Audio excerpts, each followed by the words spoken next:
नमस्ते दोस्तों, स्वागत है आपका अपनी YouTube चैनल में। तो दोस्तों, ये जो स्टोरी मैं आप लोगों के लिए सुनाने वाला हूँ ये बिल्कुल रियल स्टोरी है और ये स्टोरी है दिल्ली की। तो दोस्तों, इस स्टोरी के जो मुख्य किरदार हैं वो हैं अनिल, प्रीति और गुरफान। तो दोस्तों, जो अनिल और प्रीति हैं वो एक दूसरे के पति पत्नी हैं और जो गुरफान है वो है प्रीति का लवर। तो दोस्तों, बिल्कुल ध्यान से सुनते रहिए एंड तक ये स्टोरी। तो दोस्तों, क्या होता है कि अनिल और प्रीति की होती है शादी। जो शादी कुछ दिनों तक तो बहुत अच्छे से चलती है, लेकिन कुछ दिनों बाद कुछ खटपट होने लगती है और वो खटपट इस वजह से होने लगती है कि प्रीति की ज़िंदगी में आने वाला था गुरफान। तो दोस्तों, क्या हुआ एक दिन कि प्रीति की थी बुटीक की दुकान। तो प्रीति की दुकान पर गुरफान पहुंचा और इन लोगों के लिए पहले ही नज़र में प्यार हो गया। तो दोस्तों, धीरे धीरे दिन आगे निकलते गए और इन लोगों का प्यार और भी मजबूत होता गया। तो जो प्रीति थी वो ये भी नहीं चाहती थी कि मैं अपने पति को छोड़ दूं और वो ये भी नहीं चाहती थी कि मैं गुरफान को छोड़ दूं। वो ये चाहती थी कि मैं चोरी छुपे छुपे गुरफान से भी मिलती रहूं और अपने पति के साथ भी रहूं। तो दोस्तों, क्या होता है एक दिन कि जो गुरफान है उसकी हिम्मत इतनी बढ़ गई थी कि वो प्रीति के घर पर भी आने जाने लगा था। जो प्रीति का पति था वो तो अपनी जॉब पर निकल जाता था, तो जो प्रीति थी वो इसे अपने घर पर बुलाने लगी थी। तो एक दिन क्या हुआ कि अचानक से प्रीति का जो पति है वो अपने घर पर आ गया और उसने इन्हें रंगे हाथ पकड़ लिया, यानी इन्हें एक दूसरे के लिए अपने घर पर देख लिया। लेकिन उसका दिल इतना बड़ा था कि उसने माफ़ करने के लिए प्रीति से कह दिया कि अब तुम ये काम छोड़ दो और अपनी ज़िंदगी में अच्छे से वापस लौट आओ। तो दोस्तों, कुछ दिन बाद क्या हुआ कि जो प्रीति का पति था अनिल, वो अचानक से गायब हो गया।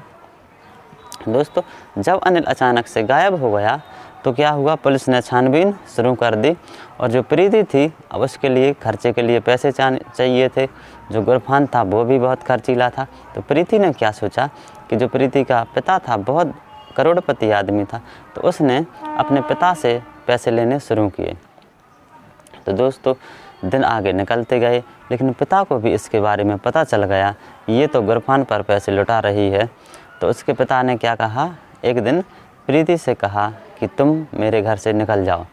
तो क्या हुआ कि प्रीति अपने घर से निकल गई और इस पर कर्जा बढ़ता गया। ये और कहीं से पैसे की व्यवस्था कर गई और गुरफान का और ख़ुद का ऐशो आराम भरी ज़िंदगी के लिए खर्चा कर रही थी। तो दोस्तों, थोड़े ही दिन निकले थे और अचानक से प्रीति का जो पिता था सुरजीत, वो भी गायब हो गया। तो फिर प्रीति ने ही पुलिस स्टेशन जाकर कंप्लेंट कराई कि उसका जो पिता है वो गायब हो गया, जिससे कि प्रीति पर कोई शक ना करे। तो जब छानबीन शुरू हुई तो पुलिस अपने तरीके से छानबीन कर ही रही थी। तो दोस्तों, क्या हुआ कुछ दिन बाद कि खबर मिली कि जो प्रीति के पिता हैं उनकी डेड बॉडी मिल गई। तो दोस्तों, क्या हुआ, जब छानबीन आगे बढ़ी तो उसमें एक चौंकाने वाली सच्चाई निकली कि जो उसके पिता थे उसकी हत्या किसने की, तो उसकी हत्या में प्रीति का हाथ निकला। तो दोस्तों, जब प्रीति को उसने मना कर दिया था उसके पिता ने खर्चा देने से, तो प्रीति इकलौती थी अपने पिता के यहाँ।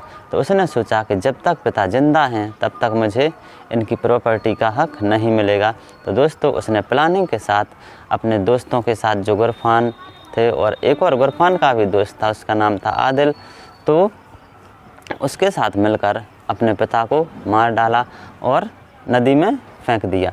लेकिन जब छानबीन शुरू हुई तो उसकी लाश मिल गई और पहचान भी हो गई, ये तो प्रीति का पिता है। फिर जब प्रीति को अरेस्ट किया गया तो उसने सच्चाई उगल दी कि मैंने इस वजह से प्रॉपर्टी के चक्कर में अपने पिता की हत्या कर दी थी।